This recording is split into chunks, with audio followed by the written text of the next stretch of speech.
From the ECSI Sports Studios and the #1 sports investors in America,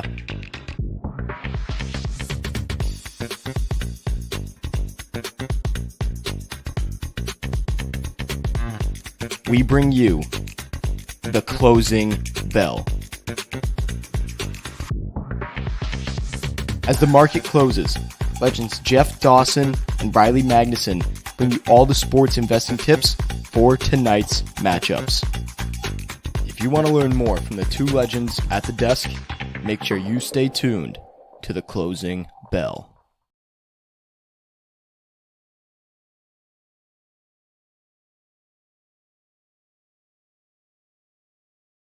ECSI fans, do you want to revolutionize your sports investing habits?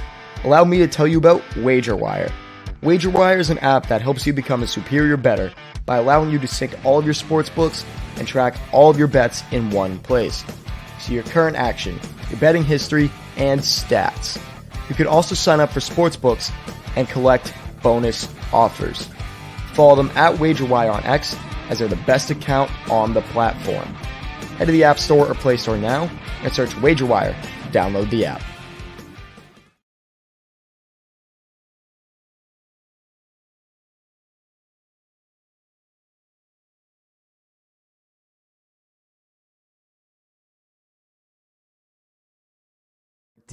I am your solo host for the evening, Riley Magnuson, and I am going to be diving into a handful of different games tonight, mostly on the hardwood, professional and college action tonight. Beyond that, probably not going to get into too much else on tonight's show as far as any tonight's action is concerned. Other than maybe a little Maction, if I do believe so myself. I think it's Maction that's happening tonight. Here on Tuesday night, 3 Maction games, as well as 2 tomorrow in the old Macaroo. One kind of in my neck of the woods in Northern Illinois there. But aside from that, like I said, some really, really good college basketball games tonight. If you haven't, if you're a college basketball fan and you have been kind of dipping your toes in, or kind of been waiting for some serious action, there is 5 or 6 games tonight that are definite games that you should be watching tonight. A couple of neutral site games between some top 25 teams, and then a handful of other really still solid games going on tonight. And then you have another night of in-season tournament basketball in the NBA. If you care about that at all as far as the in-season tournament goes, there's a handful crop of games going on tonight in the NBA that are definitely worth talking about, whether or not you care about the in-season tournament in these colorful courts or not. So that is what we got going on tonight.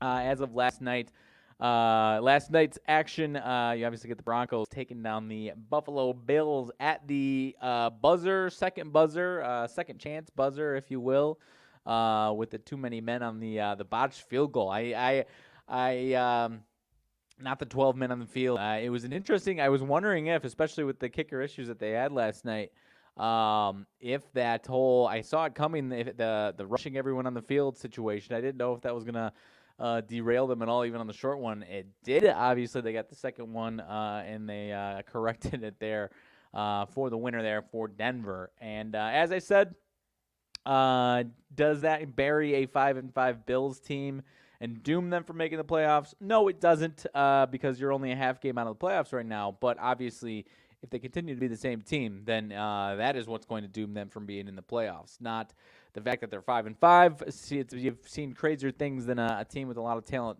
dig themselves out of 5-5 hole. But they kick Ken Dorsey to the curb. I'm drawing a blank on their interim offensive coordinator's name, quarterback coach. Interested to see if he's going to bring any change here. But as of last year, I mean, obviously it was a very good team last year, but not quite as the same type of efficiency on their offense that they saw 2 seasons ago when Brian DeBoer was the offensive coordinator. So obviously need some changes to get something close to what they had there. Otherwise, they've got some tough games ahead, and it is potentially tough sledding here. You've got after this week, you've got the Jets, which they are a touchdown favorite against the Jets. Thanks, Russell. You're absolutely right. They do have a very tough schedule after this upcoming week. I think they've got a bye mixed in there, but they got to go to the Eagles. I think they get a bye, and then they go to the Chiefs, and then they host the Cowboys 3 straight there, followed by the Chargers, and at the Chargers, who obviously is in a slouch game, and end it with the Dolphins. So they've got 5 games where they're either going to be underdogs or not very heavily favored by any means there, and really only a couple remaining where they're probably against the Jets and the Patriots, where they're going to be about a touchdown favorite at home or so, depending on what we get in that Patriots game. They are a touchdown favorite this upcoming week here against the Jets. So tough sledding for the Bills. So if you think that's what's going to tomb them, then I'm not going to stop you from having that opinion, especially with the way the AFC is stacked up. Not out of this world to think that they will be out of the playoffs. It almost seems likely at this point. But like I said, we've seen crazier things, and obviously it comes with them turning things around completely and looking like a different team than we've seen from them in some of these games that they've struggled. Got to give some credit to Denver, though. I mentioned it yesterday. It's a team that has been, I don't want to say turning a corner and now is at 4-5, a team to watch out for heading down the stretch here. I'm not saying that by any means, but it's not a pushover team like they were or close to being a pushover team earlier in the season here. They figured a few things out. Defense has gotten better. Offense is obviously moving the ball and putting some points on the board to play some aspect of balanced football. Obviously, Russell Wilson's still making some ugly mistakes here and there, but they've got a schedule where, I'm not saying they're going to go on a big run or something, but they've got a schedule where they have some winnable games on their schedule. So not saying they're a playoff team, and I'm definitely not going to predict them as a playoff team by any stretch of the means, but they're at least a team that is probably going to win a handful more games here, a few more games, maybe be a 7-10, 8-9 type of team here as we get down the stretch there. So that is it for last night's NFL game. Already 2 days away from Thursday Night Football. Big one, Cincy and Baltimore. That one is in Baltimore. Baltimore right now, I think, 3.5-point favorite, if I'm not mistaken. Cincinnati, no T. Higgins, a few other minor injuries and whatnot. But interested to see where that one goes up until Thursday. But beyond that, that is it for last night's show for the most part as far as the NFL is concerned. Moving into, this one's going to be short and sweet, folks. We're going straight into the NBA slate, followed by college basketball. I'm probably get on out of here in about 20, 25 minutes or so. First one's up. First crop of games at 6 p.m. my time, 7 p.m. East Coast time. A lot of games where obviously not every single one of them is going to go like I'm talking about here, and buyer beware, but a lot of games where, especially on a night where you might have a little more volume with people tuning into these in-season tournament games, watching their favorite team, whether they're watching college basketball or not. Probably going to have some eyes on the NBA. If you're a basketball bettor, a lot of teams that have some short spreads that were at least a little head-scratching and making me kind of beware on some of these. In most cases, some of the favorite teams or the perceived favorite, perceived better team, yada, yada. And that goes for really each of these first 3. So obviously there's going to be some favorite teams that take care of business and look really solid and aren't a team that you should have been aware of or be wearing of. But at the end of the day, there are some games that you at least have to take with another eyeglass to and magnifying glass to. First one up, Atlanta and Detroit. This one is in Detroit. 5-4 Atlanta, 2-9 Detroit, and only a 4.5-point spread here. It is in Detroit, like I said. So that helps on the number there. But this one is a situation where you have no Trae Young here for Atlanta, so that's why you were seeing the spread at this number here. So not quite if Trae Young was playing and this number was at 4.5 with a 2-9 Detroit team, that would be a smelly one, and definitely one to be aware of Atlanta for. Kind of would agree that it's fair, especially with the way that Detroit is playing. They've had a handful of losses in a row, defensively just not getting it done. I've mentioned, I've been vocal. There's a lot of things that Detroit is doing organizationally to build this team up, but it's still a little ways away here. And defensively and depth-wise, it is not a very deep team and not a very good team defensively from that respect. So I don't really know what to make of this one here tonight. You've got a 225 total for two teams that have typically been a little bit higher than that, and then your games have been going over. So I might lean under on this one. Maybe some defense actually showing up a little bit here tonight for both of these teams, a little bit more than they had been. I like Trae Young offensively, but if you're telling me DeJounte Murray is going to take a bigger defensive role here and probably you're going to see him on Cade Cunningham, then I might like some defensive action out of this one. So I might lean towards the under. Don't think it's necessarily a smelly spread with Trae Young out of the game in this one. So I'll leave my money on the table for that one, but I will lean towards the under in this one, under 225.5 there. Next one up, down or over in Charlotte. Charlotte 3-6 hosting the 6-4 Miami Heat. Miami having a really nice stretch here this last week and a half or so after kind of a slow start out of the gates. 5 in a row now, 6-4 wins at home against the Wizards and Lakers, and then on the road against the Grizzlies, Hawks, and Spurs there. And you've got this Hornets team who defensively, as we know, is also not a very good team. I believe you got questionable for Brandon Miller tonight, questionable for Gordon Hayward tonight. I shouldn't speculate. I have no idea whether those guys are going to go or not. Would expect them to be in, but I obviously your expectations for injury news in the NBA doesn't typically get you too far there. This one has climbed up. It was even 4.5 about an hour or two ago, and I think it was closer to 3.5 earlier or later last night, and it's now jumping to 5.5 here. So you might get some of those injuries actually. This one, however, still did smell a little bit to me with a 5-game win streak in Miami up against a, for the most part, struggling Charlotte team. Another one, 222, 223.5. Right around where those Heat over-under numbers are, but way, way down from where these Charlotte numbers are, typically in the 230s, oftentimes at 240 or somewhere around there. Their games have been flying over. They've got at least 5 straight to the over. Miami just had the last one go over. They've had typically a handful of under games, but I think you're going to see a little bit of lower scoring game. I don't want to lean towards the under because I do kind of think it could be ending right in there. I will go with maybe Miami going under 113.5 here is where I'm seeing them at, and maybe the Miami side of things having little offensive struggles tonight. Would not be crazy to think that they regress offensively here. I'm going to lean towards Charlotte in this one, but it's a team that obviously has been a little wonky, a little back and forth, and at times just really inconsistent. So I think there's a little bit of a buyer beware in this Heat team that's won 5 in a row. If they were expected to make a big statement here, then I would have liked to see this number a little bit higher here against the struggling Charlotte team. So I'm kind of beware of the Heat here and leaning towards the Hornets a little bit here, and maybe a lack of offense from Miami. Indiana and the Sixers here, 4.5, 5 in Philly. Indiana, however, 6-4. And actually, now that I'm talking about it, I shouldn't expect Gordon Hayward and Brandon Miller to be in today because they are both, in fact, out of that game. So curious to see if that number moves. If you've already gotten that move to 5.5 because of that news, then I'm not as interested in Charlotte there.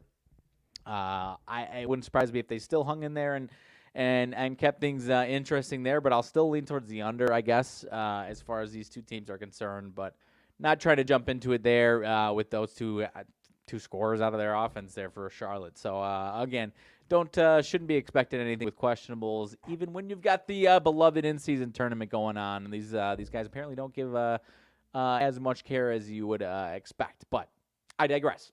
Indiana and Philly, 6-4 Indiana team. They did just lose. This is a rematch of a game from Sunday night or Sunday afternoon.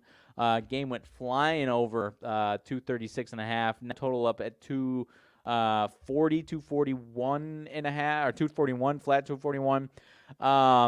And I believe you've got a Sixers win, 137-126 win in that one there. And this Sixers team has been handling this Pacers team pretty handily lately. But the one thing, I mean, the number, at least to me, you've got Joel Embiid questionable, so that is a massive aspect to watch here. If it's a situation for me where if he's in and you're sticking right around 4.5, 5 on a multi-game win streak, 8-1 at home against even with a team that's been fun to watch and has had a lot of positive things go their way, Pacers 6-4, a 5-point spread at home for a Philly team with Embiid in the lineup would be concerning. So if Embiid is in and you're sticking around at 4.5, 5, I am very concerned about the Sixers tonight. If not, and that number is either right there or even goes down, anything can happen, obviously, with Embiid out of that game. But, again, if he is in and this is 4.5, 5, I am definitely interested in the Pacers tonight. Take care of business in Philly for the rematch there. Orlando and Brooklyn, short spread here.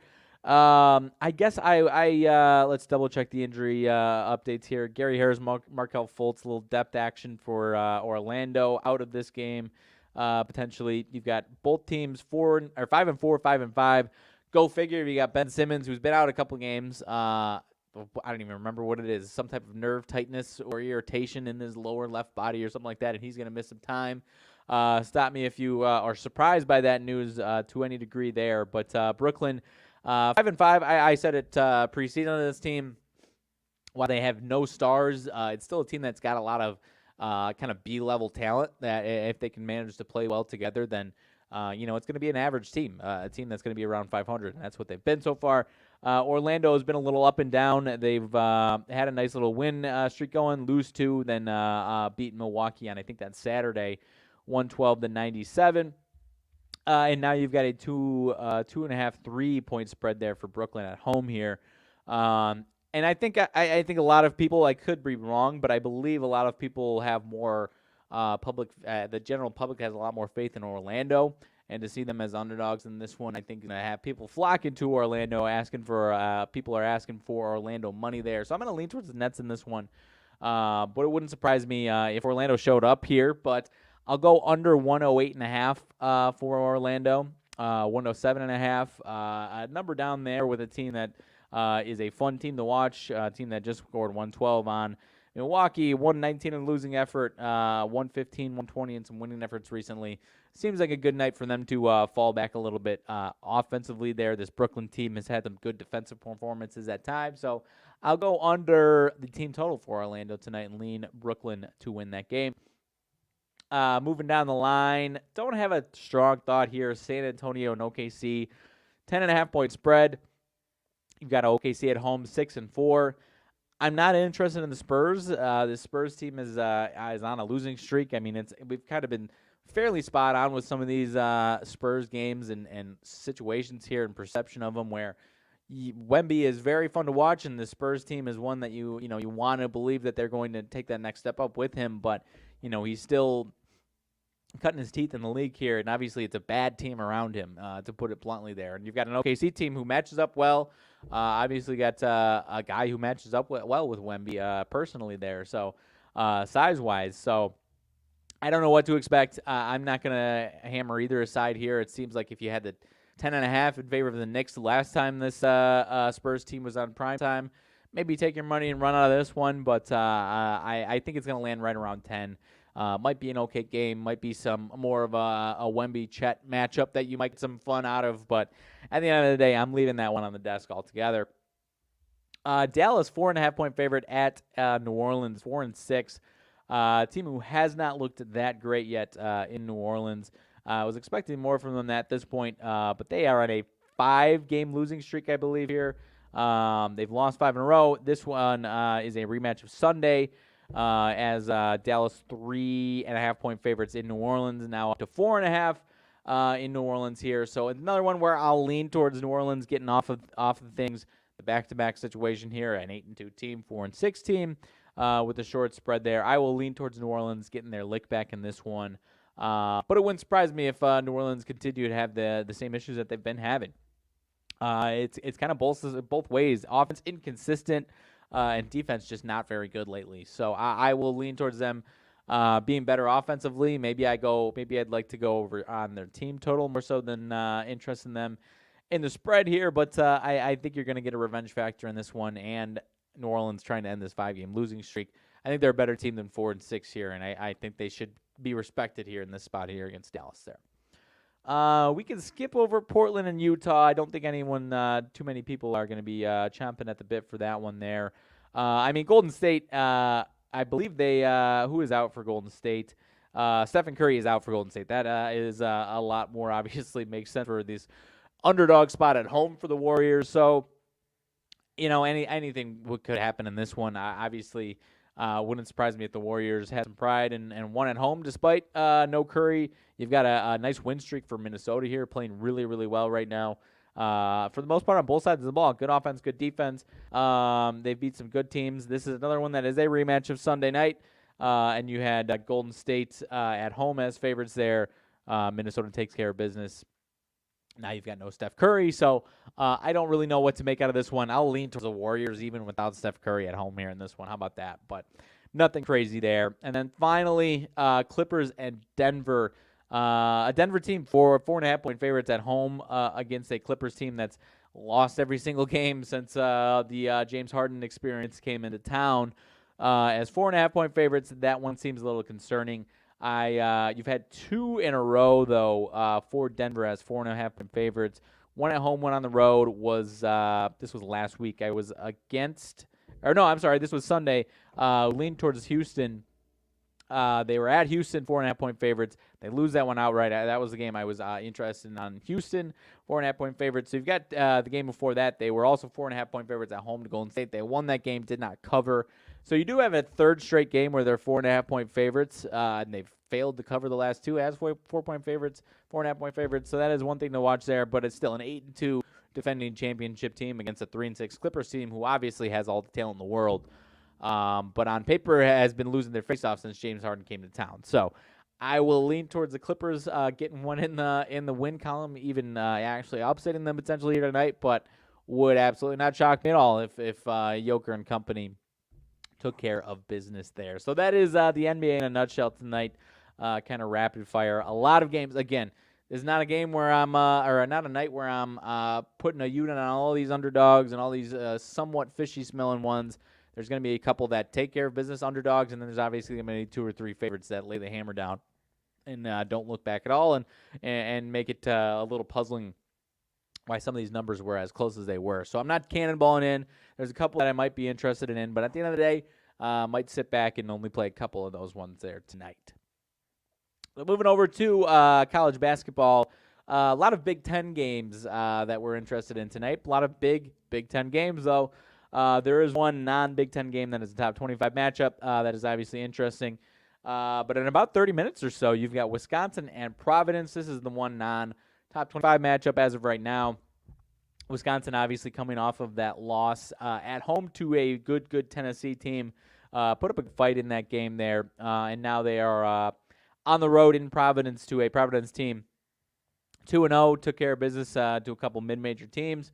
And obviously a team that has been a interesting team to watch back and forth, but no Ed Cooley anymore here in Providence. You've got a Wisconsin team that I do think is going to have a solid season. They are a team that, as of right now, they open at 15, 16 KenPom. They are 25 now. And Providence, I believe, is a little bit further down the line than at 57th.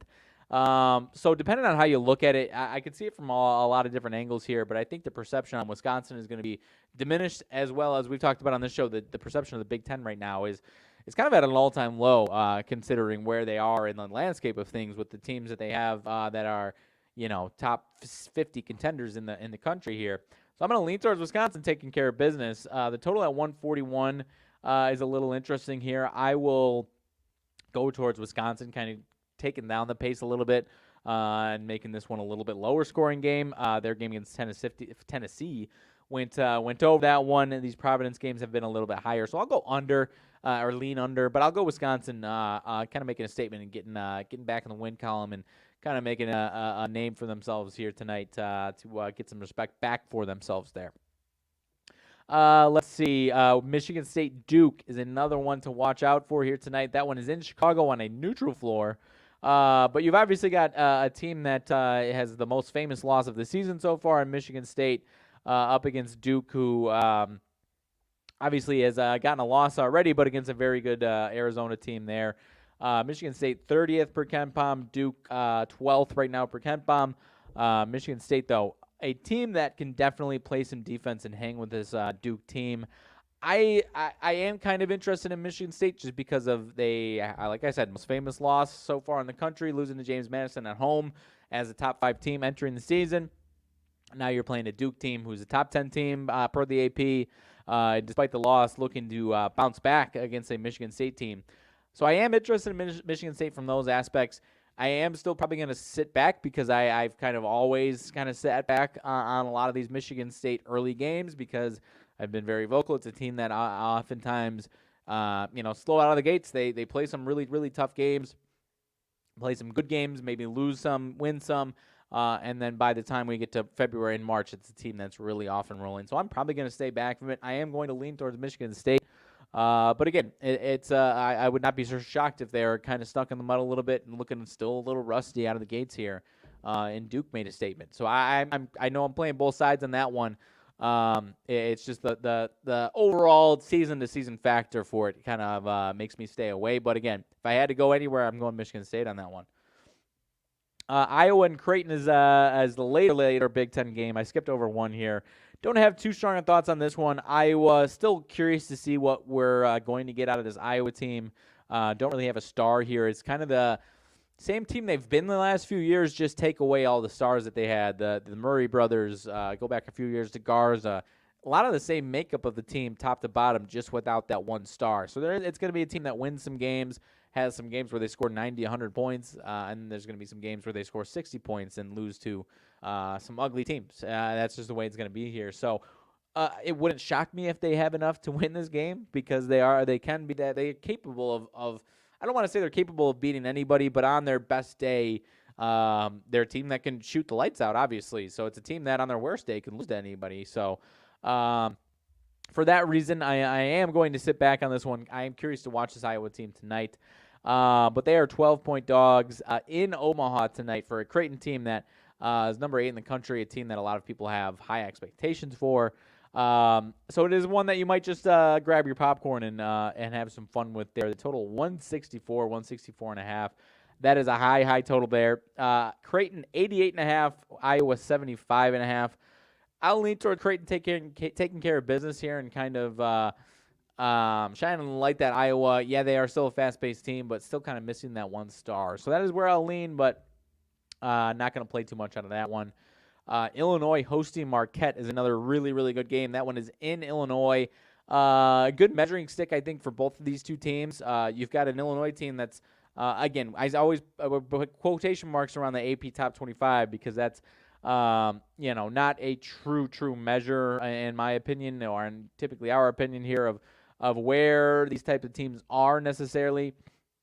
And again, KenPom is very, very good. Obviously, there's times where he's fantastic, times where he's wrong a couple times. But at the end of the day, in my opinion, better metrics to go off of than just the ebbs and flow of the top 25. But 27th ranked KenPom Illinois, 11th ranked Marquette per KenPom there. And you've got the home court advantage, given the respect to Illinois here. But another situation where if you've been paying attention to our shows, talking about the lack of respect towards the Big Ten from a national landscape, these lines have been reflecting some respect toward the Big Ten teams. Haven't been happening quite yet to this point for a lot of these games with these Big Ten teams, but curious to see here. You've got an Illinois team that's still got some talent, lose a couple of pieces, but lose kind of a couple of Jekyll and Hyde pieces for my measure there. And interested to see how Terrence Shannon, the leader of this team, responds to kind of taking a bigger role and knowing that he kind of needs to be a little more consistent out of this one. So I know I am, somewhat of an Illinois fan, but the fact that they are favored with the way the Big Ten is being perceived right now against a team that has got a number 4 next to their name, I am going to lean towards Illinois taking care of business and getting the win. If you're seeing -1.5, I see -1.5 at 120 and the money line at 128. Just go ahead and take the money line there if that's what you're doing.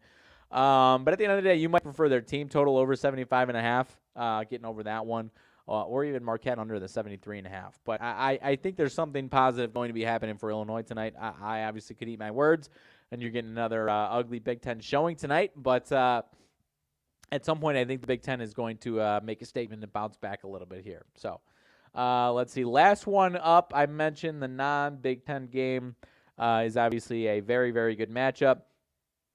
Kansas and Kentucky, that one also at the United Center in Chicago. Both teams 2-0 so far. The number 1 team in the country right now, Kansas, and number 3 team per KenPom, actually. And then number 14 per KenPom, Kentucky, number 17 AP. Kansas 6.5, 7-point favorites on the spread in this one, 147.5. These two teams met back in, they've been meeting in January a lot of times. And they've been going back and forth. Team typically makes a statement when they do win there. Kansas 77-68 the year before. Kentucky 80-62 here. I just don't really know what to make of it. Kansas is no joke what they're being perceived this year. But obviously Kentucky could show up and make a statement tonight. We're still kind of waiting to see what this Kentucky team is. I don't want to say I'm leaning towards Kansas, but I just don't know what we're going to get out of Kentucky. We've had a lot of seasons the last 5 or so years where Kentucky kind of disappoints out of the gates here. So I might go over 77.5 if I'm looking at Kansas, if I'm doing anything here. But at the end of the day, I'll probably grab my popcorn for this one and enjoy that one from that realm. And kind of, it's another night where you can get a measuring stick on a lot of these teams. I think that's one thing to take note of on this one. Don't overreact if a team's getting their the doors beaten off of them, but it's a good measuring stick night here in college basketball for some of these teams, some of these matchups that we just talked about. So it's a great one to sit down and watch and take note of. And really, if you believe in what we've been talking about as far as the Big Ten getting some disrespect and at some point going to be showing up and making a name for themselves, if you think that's the night tonight, if you think that's the night tonight, then obviously you've got some value to take care of. But if you don't and you're a little concerned, then obviously sit back and watch and see how tonight plays out. But aside from that, I do not have too much else here for the show tonight. That is it for some good Tuesday night basketball. Cannot wait to watch that slate tonight. Like I said, Wisconsin-Providence starting in about 30 minutes here. And without further ado, I will go ahead and get on out of here. Thank you all to anyone who stopped by and watch with us, laugh with us, and commented on the YouTube here. Thank you, Mr. Sailor, for hopping in the comments there. So without further ado, good luck on everything you got going on tonight. I will be back here, I believe, with Jeff Dawson here 24 hours from now, talking everything Wednesday action. But aside from that, I hope you all have a good night, and best of luck. We will see y'all later.